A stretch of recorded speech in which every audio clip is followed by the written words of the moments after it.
Secondo giro di valzer per il campionato di eccellenza Girone A ed è ancora una volta tempo di partite al Cardiopalma. Siamo al Giovanni Aloisio di Misilmeri dove la Don Carlo di Mister Utro ospita la Mazzarese di Mister Chianetta, entrambe le squadre reduci dalla vittoria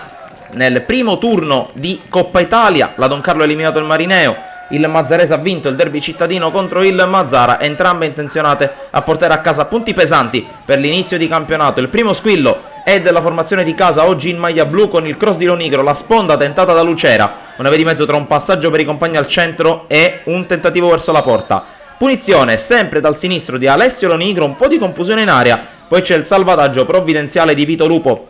a evitare guai peggiori. Mazzarese che si affaccia per la prima volta in avanti con questo assist per Claudio Di Giuseppe, il grande ex della partita. Si oppone Marino, ma era comunque fuori gioco dell'attaccante romano. Insiste la Don Carlo sempre con la spinta di Raimondo Lucera, poi lo scarico per Concialdi, il cross per Balistreri e la palla che si perde di poco fuori, occasionissima per l'ex centravanti della San Cataldese. Risponde la squadra giallo-rossa con questo lancio in avanti sulla destra, il tentativo dalla distanza e pallone che sibila a pochi centimetri dalla traversa. Poi c'è un calcio di punizione sempre per la Mazzarese, ci prova Secum, la schiena di Raci, palla in calcio d'angolo prima di un'altra occasione importantissima per la squadra di Mister Chianetta. Angolo di Secum, testa di Giordano, palo pieno a Marino, battuto ad un passo dal vantaggio i giallorossi mazzaresi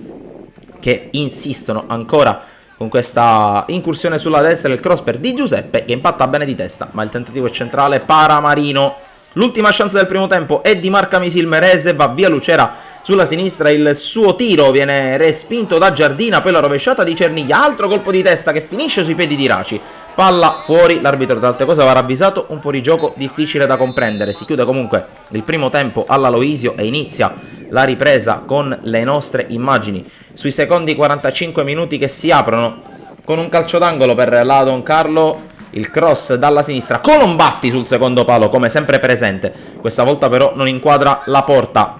Da calcio d'angolo a calcio d'angolo dall'altra parte con la Mazzarese e con il destro di Secum, traiettoria ancora sul secondo palo e ancora un colpo di testa fuori misura, questa volta di Claudio Di Giuseppe che va ad un passo dal gol dell'ex. Ci riprova la Don Carlo con la connection con Cialdi Raci, colpo di mancina che si perde abbondantemente sopra la traversa, ma ancora la squadra di Mister Utro che insiste sempre su quell'asse, sempre con Concialdi che serve Iraci, il cross ancora sul primo palo, questa volta c'è una deviazione di Giardina, chiedono il fallo di mano in maniera molto timida comunque i giocatori in maglia blu che qui si difendono dal calcio di punizione di Najib Secum, traiettoria sopra la barriera, Marino la scorta fuori. Poi dall'altra parte ancora Don Carlo che attacca con Concialdi, la palla arriva all'Onigro, il dribbling in mezzo al campo, la conclusione di sinistro sopra la traversa. Veniamo ai minuti caldi, veniamo al 90esimo con il calcio d'angolo di Concialdi, la palla sta per arrivare da Matera ma c'è il salvataggio di Giardina a mettere ancora in calcio d'angolo, corner allora dall'altra parte sempre con l'Onigro, la palla che viene deviata in qualche modo, alla fine arriva anche Iraci, tiro stoppato, si salva la difesa della Mazzarese che alla fine porterà a casa quello che forse era il risultato voluto, ovvero sia un pareggio, evitare la sconfitta fondamentale per la Mazzarese. Dall'altra parte occasione persa per mantenere il punteggio pieno per la Don Carlo Misilmeri, finisce 0-0 al Giovanni Aloisio e dalle telecamere e dalla voce di Sportisile è tutto, alla prossima.